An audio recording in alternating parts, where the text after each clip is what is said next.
the biggest one we probably ever did was Bob Lazar. You know who Bob Lazar is? Bob Lazar is the guy that in 1989, he did an interview with George Knapp in Las Vegas, and he said he was working back engineering UFOs for the government. And he has this crazy fucking story.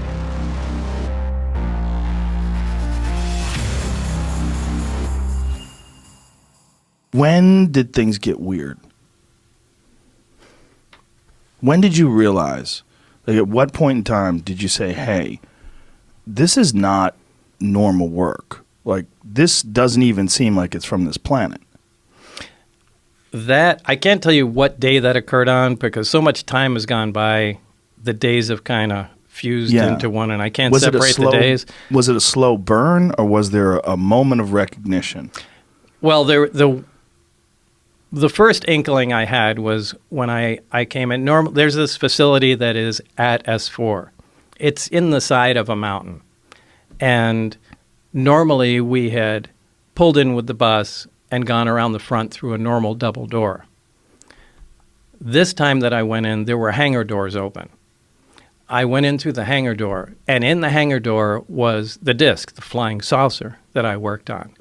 I saw it sitting there, and we walked by it. It had a little American flag stuck on the side, and I thought, oh my God, this finally explains all the flying saucer stories. This is just an advanced fighter, and this is fucking hilarious. Right. So I went by, I slid my hand alongside it. I got reprimanded immediately for touching the thing. And there was a guy, an armed guard, that followed us in and just said, keep your eyes forward and your hands at your side and just walk in the door. So that was the first time I had seen anything that was weird. It was some time later that I was introduced to my my lab partner, Barry, and we had some of the subcomponents of the craft in the lab, and Barry was very anxious to get a new lab partner, so he was very talkative and couldn't wait to show me different things. And it was in the demonstration of the reactor working where it caught my attention to where this is technology that doesn't even exist. So, I mean, that was the first time I knew that this is really something different. What was it? What was it? What was it about this reactor that made you think that it didn't exist technologically? Well, it was I actually have to back up because there were some briefings that I read before that certainly gave me the impression that this was going to be a weird job, but this was the first hands-on thing. This was a small reactor about the size of a hemisphere, about the size of a basketball, on a metal plate, and when it was running, it produced a gravitational field of its own. Now, this is something that we can't do. Hey friends, so Elon Musk was on the Joe Rogan show today, and Joe asked him multiple times about UFOs and aliens and what he thinks.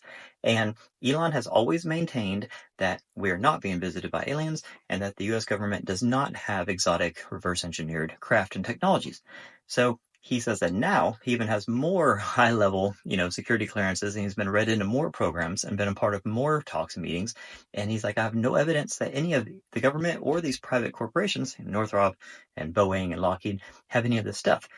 And he also said that, and I didn't know this, that SpaceX accounts for 90% of all rocket launches on Earth, which is crazy. Excuse me, I'm in the sauna. I just finished watching the podcast. Thought I'd do a video real quick.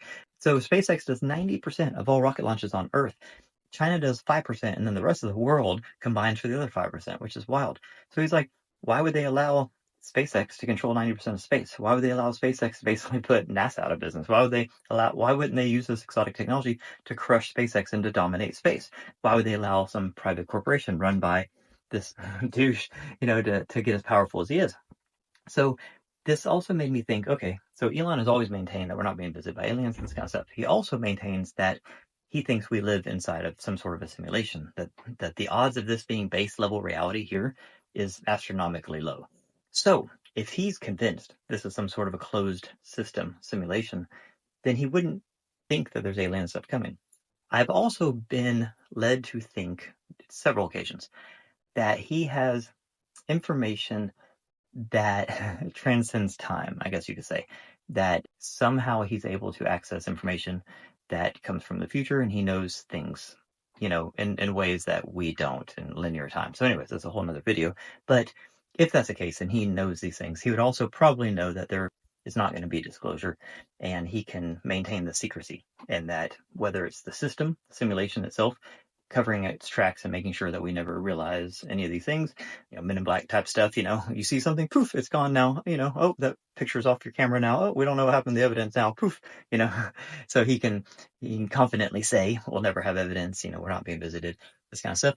I don't know, but it's very strange because someone as smart as him, with all the evidence out there, you would think that they would at least be open to the idea of, aliens and UFOs visiting us, and the black projects and crash retrieval, projects and reverse engineering programs and all that kind of stuff, because there's so much evidence to support it, so many insiders and whistleblowers. But he is like steadfast. He's like, nope, those things don't exist. We don't have exotic technology.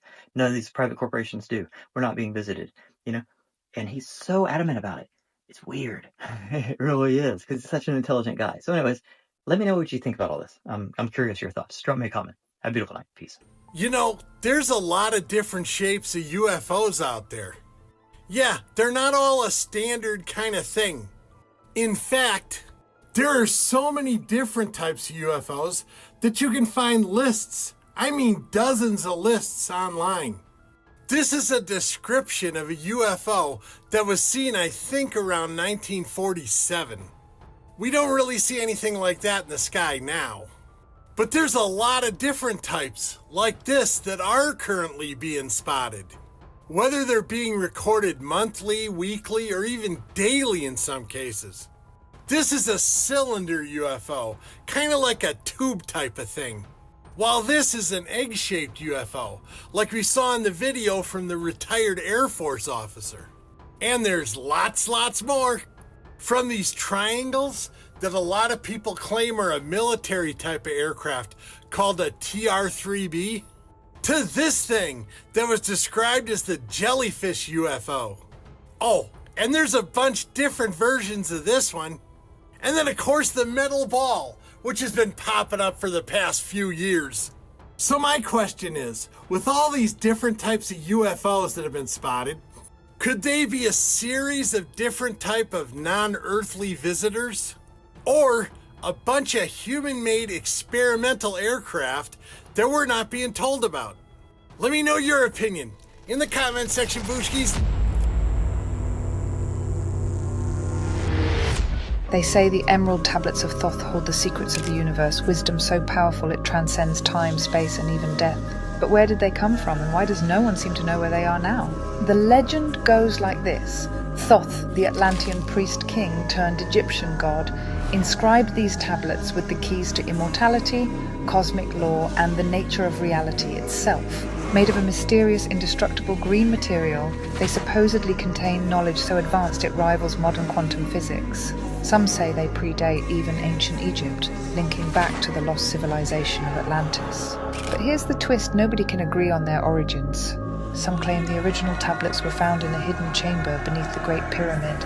Others say they were whisked away to secret vaults in the Vatican or hoarded by the elite, who use their knowledge to maintain control over humanity. Why is mainstream history so quick to dismiss them as a myth? Why do the oldest civilizations all whisper about gods who came down from the stars, bringing forbidden wisdom? If the Emerald Tablets were just a story, why do their teachings align so eerily with quantum mechanics, sacred geometry, and the power of the mind? Maybe the real secret isn't just what's written on the tablets. Maybe it's who doesn't want us reading them. If you follow that information pathway, it leads you to this character, and the Emerald Tablets of Thoth are literally mind-changing and mind-blowing. Even Tesla says that this is where he came to get the information. It's given in first person, and that's not possible. The things that are being said are impossible. Enough time has passed, though, that it's not like that. He literally says, hey, there's a spaceship on Earth, and this is where it is. All the Anunnaki guys that have that look like a wristwatch, and they always have it, and you're always trying to see what that is. Yeah, what is that? It is a time, it's a compass. It's a time-keeping compass. Could this device have been a gift from the gods? A tool that enabled its users to manipulate time and space? Consider the ancient Sumerian king list, a chronicle that lists kings who reigned for impossibly long periods, spanning thousands of years. When I first saw the phenomenon, it was like, holy shit! But then it was actually like, whoa, what is happening? Am I losing my mind? But then I showed other people, and things kept getting weirder. Just for the record, I haven't told him anything. Okay, just tell me what you see. Oh my God, come on. Wow, what the fuck? Holy shit.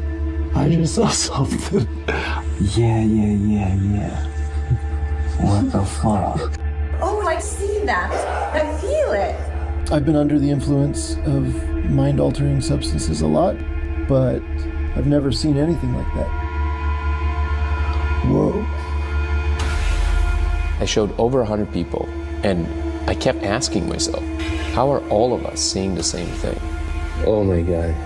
It's changing shapes right there.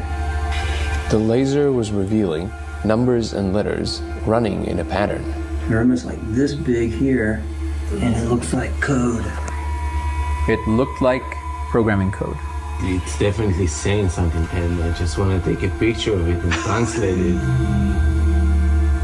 Wow. You see that? Okay, so yeah, it's not stuck. No. It's not because of the light. No, it's on its own side.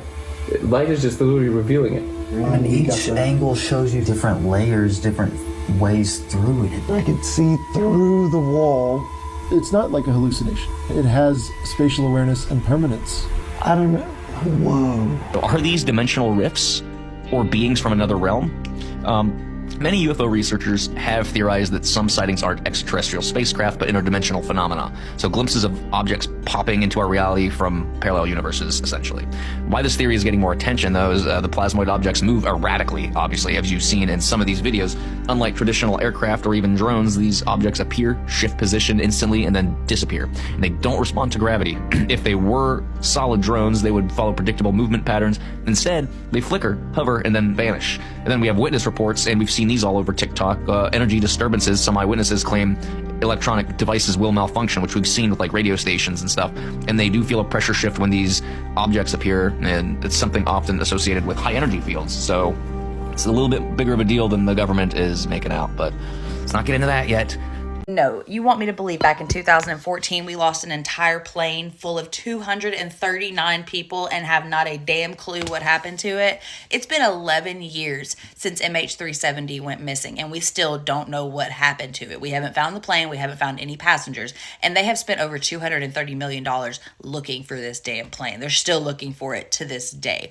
Now, there are a lot of theories as to what happened to MH370. There's the UFO theory, there's the rogue pilot theory, there's the hijacking theory, and then there's the Diego Garcia theory.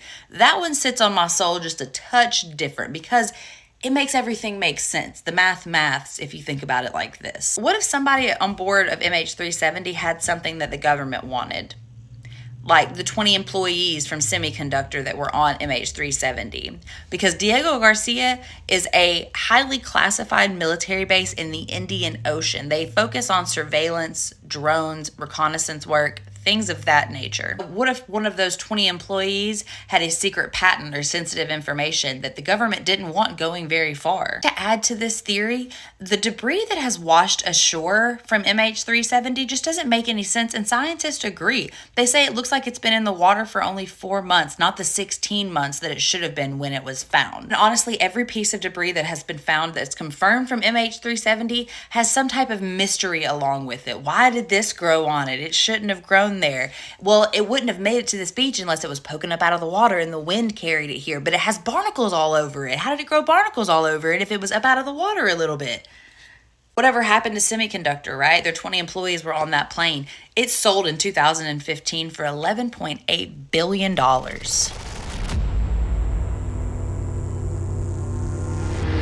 Is this a strange case of pareidolia, or is this a djinn filmed at Mecca? Sometimes the LCD TV screens pick up on otherworldly entities we otherwise wouldn't see with the naked eye. Reptilians, for example, use liquid crystal suits for camouflage, the same liquid crystals used in LCD screens. This is why you sometimes see the glitches around people on screen, especially when they glitch in dark brown and white.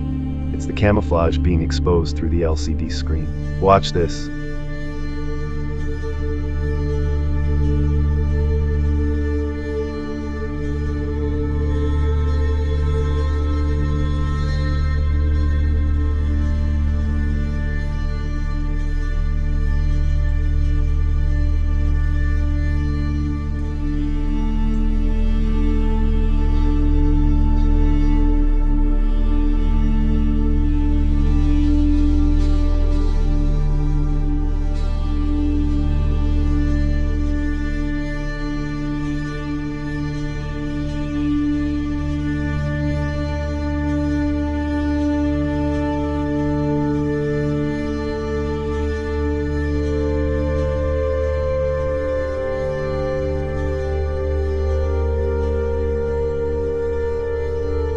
say Alexander the Great was potentially Nephilim. It starts off with his mother, Olympias. She was married to the king of Macedonia, and she believed that he was half god. Oh. Because her story to Alexander was that he was not the son of Philip II, but was the son of Zeus Ammon. And so that's how Alexander the Great was conceived. And so Alexander the Great believed he was half god, half deity. But the stories of this legend of what he did was just like undefeated, so wise on the battlefield, conquering everything. He went out throughout the entire world and collected all this hidden knowledge and brought it back, created Alexandria, and that's where the library was formed. But even the ancient Jews and Muslims have this story of Alexander fighting the Nephilim and containing them because he wanted to be the one to defeat all of them. He's in Babylon, and then all of a sudden he's struck and ill and then just dies. But where the crazy theory part comes into place, this conspiracy part, is they said that his body laid exactly the same and didn't decompose for over 6 days because he potentially had this Vatican DNA. Yeah, and so they built him this elaborate golden casket, and they were going to bring him back to Macedonia. And on their way there, it got hijacked and went to Alexandria. Ever since then, no one knows where his tomb is. There's these theories that are out there that either the Vatican is somehow involved with the stealing of his tomb, Typical, or the Knights Templar. I'm convinced that Attack on Titan has some kind of validity to it. And here's why. Let's talk about the Giant of Kandahar. So surprised that more people don't know about the Giant of Kandahar. So allegedly, TikTok, this is all a joke. None of it's true. In 2002, an army unit was called to investigate the disappearance of another army unit before that got lost in the mountains of Afghanistan. When they went up to find this unit, as they got more and more up the mountain, they started to see broken U.S. military equipment. And like the farther in, the more they saw, until they started smelling something really gross, like rotting flesh. So they started investigating more and more until they reached a cave where they saw the most disgusting, gruesome scene. I'm talking about body parts everywhere. Don't want to get banned. I'm trying to censor this. And then all of a sudden, this 13-foot red-haired giant bursts out of the cave and throws a javelin or sphere right into one of the soldiers. And at this point, they start pew-pewing. They take him down, alert their squad unit commander, whatever. And then the body was taken away. Nobody knows to this day where the body is. But an interview actually came out of somebody that's allegedly the pilot of that plane. And all of the soldiers were apparently, allegedly, made to sign NDA so that they couldn't talk about this or else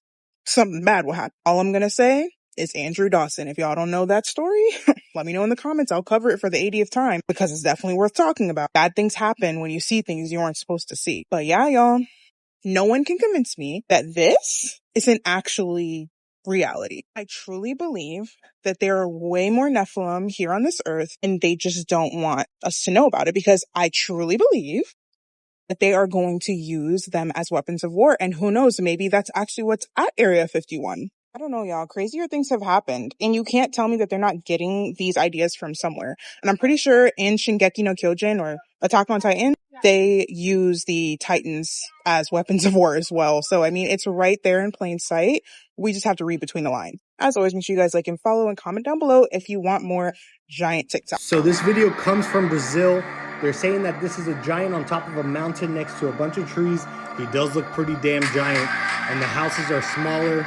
What do you guys think? There's something really strange happening at this mountain in the Republic of Karelia. So I only just heard about this place. It's called Mount Vadavara, and it's said to be so eerie that locals fear it, earning it the nickname Death Mountain. They call it this because there are barely any animals there, and even the lakes in the area are practically devoid of life. There's also this really weird phenomenon with the trees found there. They grow normally at first, but then at a certain point, they start growing and twisting towards the ground, almost like there's some kind of supernatural force pushing them down. Now, this place is also home to over 1,600 megalithic formations called Sades, which are sacred to the Sami people, who are the oldest culture in Northern Europe. The Sades are these large boulders, many of which look intricately cut, and they're balanced on these much smaller stones, but the official story is that they're just glacial deposits from the last ice age. I mean, really? They sure look like these were placed by someone, but the question is how? And there's also these stone spheres that are perfectly placed upon stone podiums that are identical to ones found near places like the Bosnian Pyramid or in Costa Rica. To the Sami, these saids and megalithic formations represent nature spirits or otherworldly entities,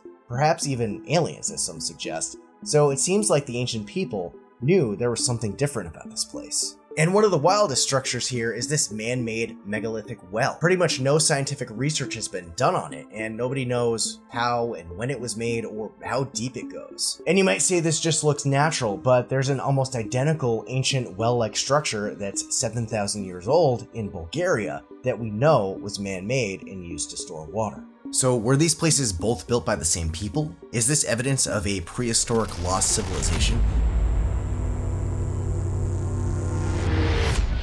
Wouldn't it be crazy if the American government took out a Rolling Stone journalist by hacking into his car, his Mercedes, and slamming it into a tree? And wouldn't it be crazy if Michael Hastings had worked on numerous stories which had explosive repercussions for the Obama administration? Some of Hastings' work included an article which forced NATO General Stanley McChrystal to resign from his seat due to the massive contempt he was showing Afghanistan locals, among other things. He also exposed how the US military was using psyops on its own congressmen when they visited war zones. And wouldn't it be crazy if the story he was working on at the time of his death involved CIA Director John Brennan? And wouldn't it be crazy if the night of his death he contacted WikiLeaks? Witness testimony says Hastings' Mercedes sped up out of nowhere right into a tree, and they could not approach it because it kept exploding. I'm a great driver, for the record. These are actual photos from an Illuminati meetup in 1972. The bizarre mask, eerie decorations, and symbolic imagery have led some to believe that these gatherings are more than just eccentric parties. Theories suggest that these events are actually occult rituals performed by the global elite, possibly inspired by secret societies and the Freemasons or the Illuminati. The use of animal masks such as the stag head and distorted facial imagery could symbolize ancient pagan traditions or even satanic influences. The stag, for example, has been linked to occult symbolism representing power, sacrifice, or even transformation. Perhaps the most unsettling image is the table setting featuring broken doll parts and candles. Some believe this represents a sinister fascination with sacrificial or ritualistic themes, potentially alluding to dark practices rumored to exist among the world's most powerful families. As always, thank you for watching. Let me know what you think in the comments below. Is this just a form of art, or is this something more sinister? Stay weird. If you're a paranoid type, don't watch this video because it'll probably freak you out. Remember that mind-bending movie Inception where no one's thoughts are safe while in a dream state? Well, that looks to be coming true. Recent groundbreaking experiments have shown that real-time dialogue with a dreaming person is possible, and researchers have communicated directly with lucid dreamers. That's where you're aware while you're dreaming. They're getting them to answer questions and even solve simple math problems, all while in that dream state. In these studies, participants signaled their lucidity through prearranged eye movements. Researchers then posed questions using spoken words, beeping tones, or even flashing lights. And, astonishingly, the dreamers responded correctly in real time, demonstrating that two-way communication during dreams is achievable. This breakthrough opens up exciting possibilities, of course. Imagine rehearsing a speech or practicing a sport or even confronting personal anxieties all within the safety of your dream world. It also offers a novel avenue for studying consciousness and the mysteries of the sleeping mind.